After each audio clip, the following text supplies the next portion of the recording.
Hi 101, this is your first video for Thursday. It is where I will be reading Two Tales of Celebrations.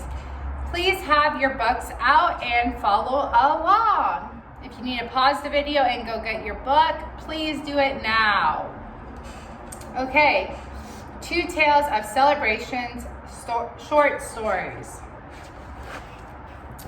Chinese New Year. The red envelope.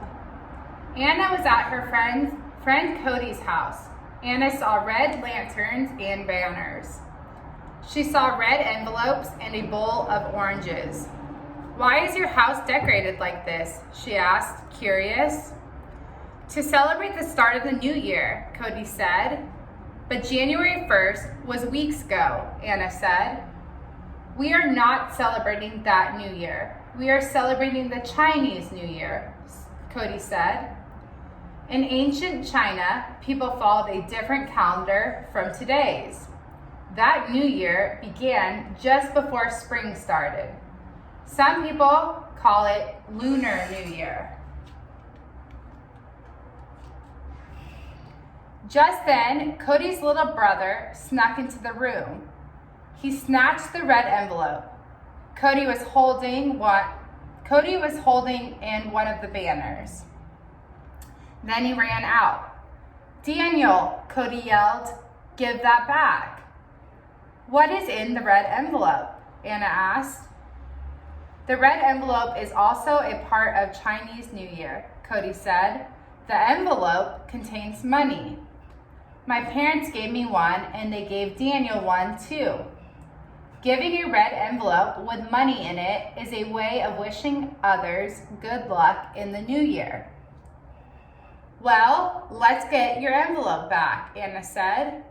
Cody and Anna ran into the hall. Cody pointed to a banner twisted across the bottom of the steps. He must have gone upstairs. The Legend of Mian. "I think my brother put the banner there to try to slow us down," Cody said. Cody moved the banner out of the way. "Have you heard of the Legend of Mian, the monster?" he asked Anna. "No," Anna said, wide-eyed. "Mian lived in the mountains of China," Cody said. "Each new year, he came down. He went into the village. He chased everyone. He ate their food. But one year, a villager was wearing a red tunic." Cody continued. "The color red scared Mian. He ran back into the mountains and never came back down again. Now we hang red banners to scare off bad luck from the new year." "That's a great legend," Anna said. "So is your brother trying to scare you away with the color red?" "I think so," Cody chuckled, "but I'm not Mian. I'm not scared of the color red." "Me neither," said Anna. Then the two ran upstairs. Orange peels and long noodles. At the top of the stairs, Cody pointed to the orange peels on the floor. "In China, oranges symbolize wealth," he said. "So we put out oranges as a way to bring wealth in the new year. Daniel loves oranges, but he's messy. He always drops his peels." "Well, it looks as if he left us a trail," Anna laughed. "Let's follow those peels and get your envelope back." Cody and Anna followed the peels to a closet in the hallway. Cody quickly opened the door. "Gotcha," they shouted. Daniel giggled and gave the red envelope back. Suddenly, Cody's mom yelled, "Kids, come down, I have a snack for you."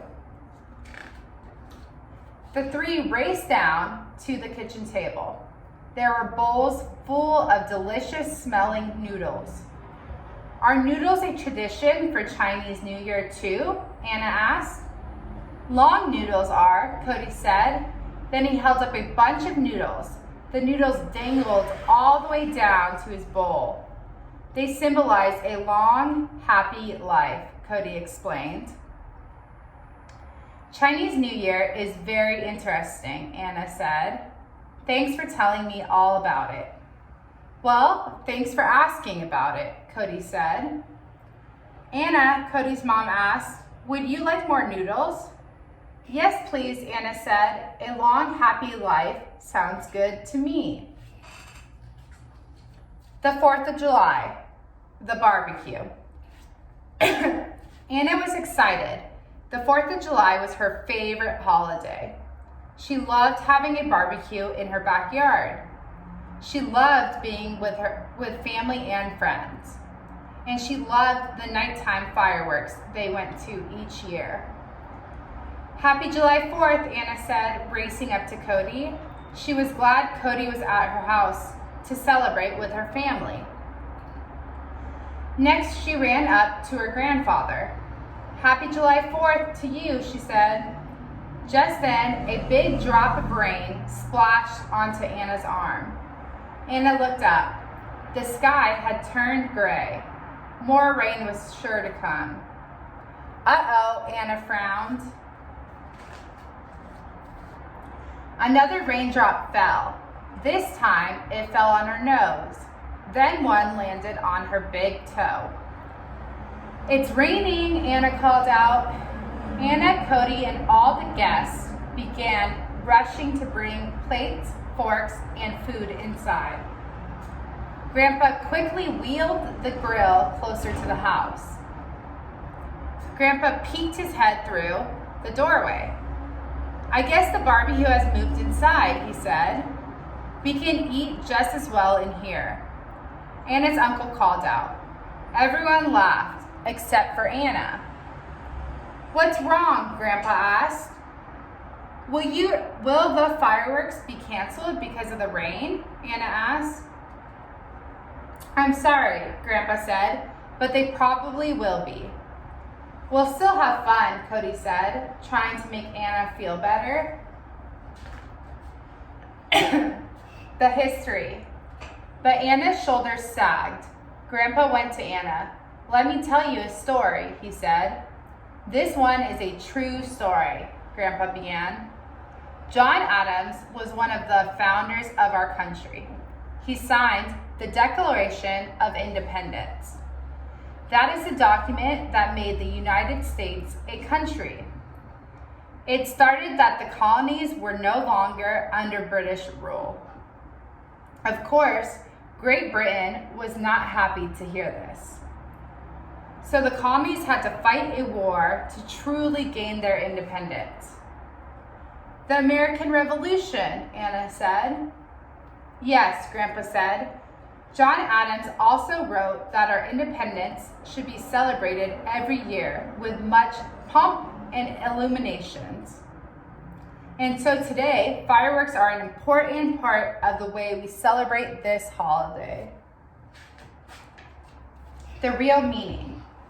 Anna knew that Grandpa was trying to make her feel better, but she was still upset about not getting to see the fireworks. Just then, Anna's mother got a text message from the city. She read the message aloud. The fireworks have been rescheduled for next week. Everyone cheered. A week later, Anna, Cody, and their families went to the fireworks. The fireworks were beautiful as always. But this year, Anna thought about what the fireworks symbolized. She thought about how the country had fought for independence. The 4th of July was about more than just a barbecue and a fireworks show. Anna looked at her grandfather. Happy Independence Day, Grandpa, she said, smiling. Happy Independence Day to you, too, he said. That is the end of the book. So for the glossary, we had some words in there. Ancient, very long, very old, or a very long time ago. Banners, long pieces of cloth like flags. Colonies, regions owned and populated by a nation, which governs them through local representatives. Declaration, the act of officially saying something. Illuminations, decorations of light. Independence, the quality of being free, the state of not being ruled by others. Symbolize, to represent something else. Tradition, a custom that people follow for generations. And tunic, a shirt-like piece of clothing that goes down to the knees. Okay, so that is it for the book. Please find the video that you are doing for today and we will do our worksheets together. Bye.